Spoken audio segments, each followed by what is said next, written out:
हमारे साथ राज्य के परिवहन मंत्री प्रताप सरनाईक हैं। रिक्शा परमिट को लेकर एक बड़ा निर्णय उन्होंने उनके मंत्रालय की ओर से लिया है।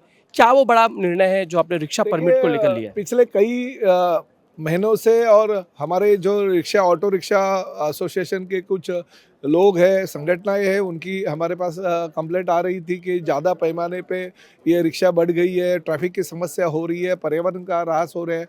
और ऐसी परिस्थिति में जो 14 लाख परमिट राज्य में हर ज़िले में दिए गए थे, वो कहीं न कहीं रोकने की ज़रूरत थी। हम सेंट्रल गवर्नमेंट से फॉलोअप कर रहे थे, मगर अभी सेंट्रल गवर्नमेंट ने 23 फरवरी को एक निर्णय दे दिया और वो पूरे अधिकार हमको दे दिए। तो आज से ही मैंने हमारे सभी आरटीओ की जो मीटिंग है, वो मीटिंग लेते हुए आज से ही सब परमिट को स्टे दे दिया है, ताकि भविष्य में जिसको भी हमें परमिट देना हो तो हम हमारे लेवल पे राज्य शासन के कैबिनेट के पास हम प्रस्ताव ले जाएंगे और कैबिनेट में जो सैंक्शन होगा उसके माध्यम से ये परमिट खुले करेंगे। तब तक उसको स्थगिति दी गई है। दूसरी ओर ये कि आप ये बार-बार कह रहे हैं कि क्यों ये ज़रूरत आन पड़ी कि आप इसे रोक रहे हैं? क्या नहीं, कुछ देखिए, असामाजिक तत्व राज्य इसमें घुसे हैं? में 14 लाख से ज़्यादा परमिट दिए गए हैं और ख़ासकर बहुत सारे जगह पे ये रिक्शाओं को लेके ट्रैफिक की समस्या बढ़ गई है, पर्यावरण का ह्रास बड़े पैमाने पे हो गए, गुनहगारी प्रवृत्ति जो है वो बड़े पैमाने पे हो रही है, ऐसे पुलिस का कहना है। क्योंकि बांग्लादेशी नागरिकों को भी रिक्शा के परमिट मिले थे, आधार कार्ड उनके पास था, उनके ऊपर कानूनी तो कार्रवाई हो रही है।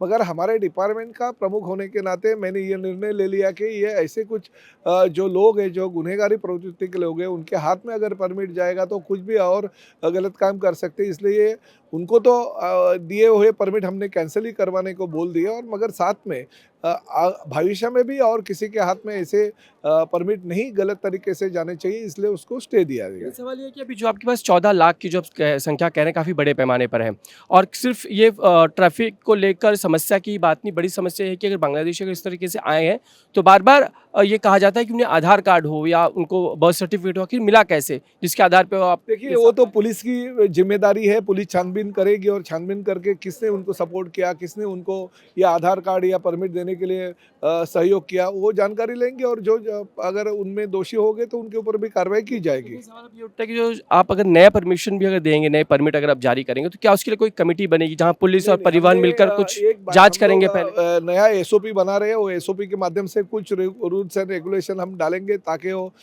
हमारे बेरोजगार जो युवा है महाराष्ट्र के, उनको ही वो सहूलियत मिले, जो गरीब फार्मर्स है उनके फैमिली को सहूलत मिले, जिनको सही में ज़रूरत है, जो महाराष्ट्र में रहने वाला है उन्हीं को दिया जाए, ऐसा हमारा कहना है।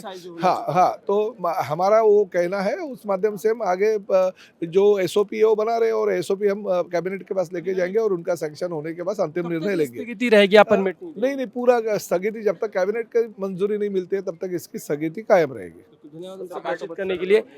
कैमरामैन मिलिंद के साथ समीर भीसे, इंडिया टीवी, मुंबई।